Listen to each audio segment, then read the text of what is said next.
Bonjour tout le monde, c'est Athena de chez The Reptile Fashion et dans cette vidéo, je vais vous expliquer tout ce qui a trait à l'humidité et à l'éclairage des geckos à crête.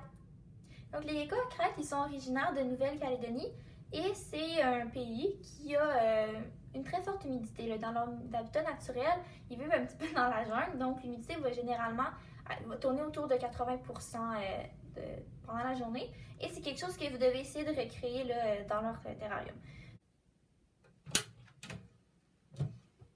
Donc, en captivité, on dit souvent que l'humidité doit rester entre 50 et 80% pendant toute la journée. Donc, pour réussir à faire ça, je vais arroser mes geckos 2 fois par jour, le matin en me levant et le soir en me couchant.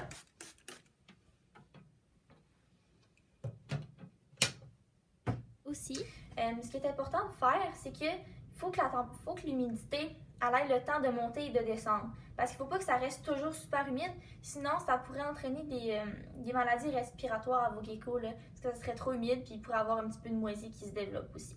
Donc il faut faire attention à ça.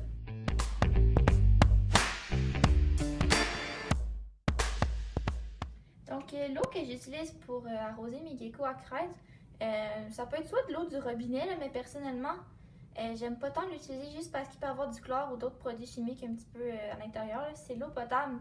On s'entend qu'on va la boire, mais j'aime mieux pas prendre de chance et utiliser ça. Ce produit-là, c'est pour comme déchlorer l'eau justement, puis la rendre un petit peu plus sécuritaire pour mes reptiles.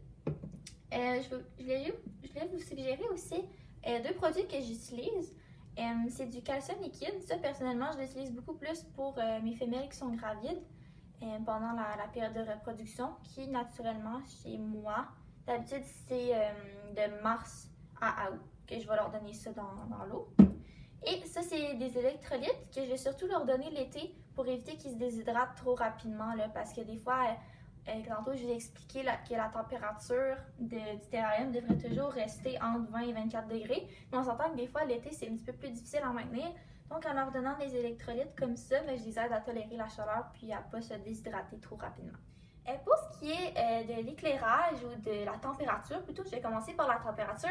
Normalement, ils sont habitués à des températures en plus 22-24 degrés Celsius, mais ça peut aller de 18 à 29. Là, il faut s'entendre que les extrêmes, ça peut être très dangereux pour eux, mais les geckos à crête, ils préfèrent les températures plus froides, donc sont plus faciles pour eux de tolérer plus froid que plus chaud. Comme 29 degrés, par exemple, ça peut être très dangereux pour eux parce qu'ils peuvent se déshydrater très rapidement. À 18 degrés Celsius, la nuit, si ça va jusque-là, c'est correct. Mais il ne faudrait pas que ça descende un petit peu plus bas que ça. Sinon, ça pourrait ralentir leur métabolisme.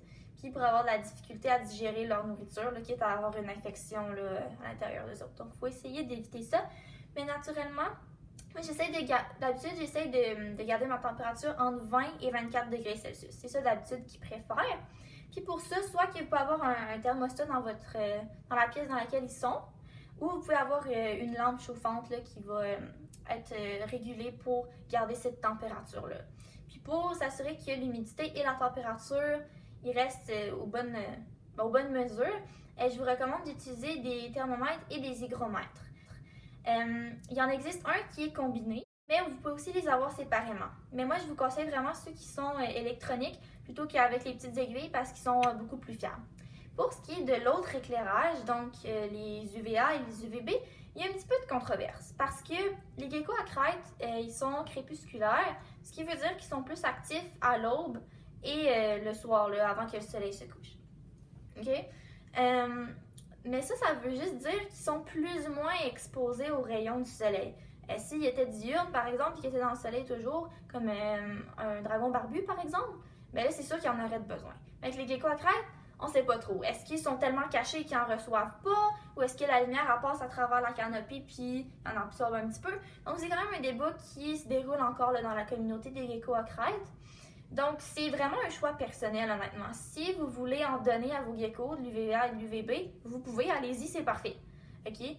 Mais si vous n'avez pas les moyens ou pour vous, c'est quelque chose que vous considérez pas nécessaire, c'est correct aussi.